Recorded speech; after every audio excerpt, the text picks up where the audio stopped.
Сайрам ауданына келіп, осы өздеріңізбен кездесіп, қандай мәселелер бар екен, соны талқылап, сосын қорытынды жасап келуге отырмыз. Енді негізгі бағытты өздеріңізді көріп отырған шығарсыз. Әлеуметтік желіде, теледидардан, басқа бақ өкілдерінен жалпы мемлекет басшымыз бізге тапсырма беріп, негізгі бағытты айтып отыр. Ол бізде жаңа экономикалық үлгіге өту бойынша инвестиция тарту, яғни жаңа жұмыс орындарын ашу, жаңа кәсіпорын ашу.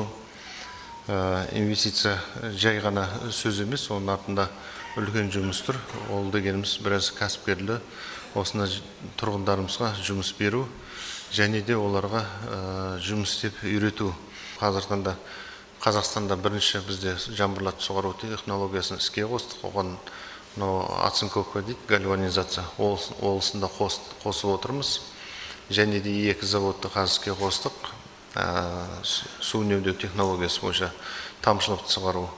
Олармен біз толық өзіміздің облысты қамтамасыз етуге жеткілікті. Одан бөлекті бізде көп аудандарда тағы да сондай технологияны ашамыз деп жұмыс жасап отырмыз. Одан бөлек ауылдық жерлерді дамыту мақсатында ауыл ел бесігі бағдарламасы бар. Негізгі бағдарлама ол инфрақұрылымға байланысты. Ол жерде спорт кешені, мәдениет үйлері, инфрақұрылым, газ, су, свет, жол, солардың барлығы бізде қазір мемлекет тарапынан, республикадан қолдау бар. Өзіміздің облыстан оған береміз софинансирование.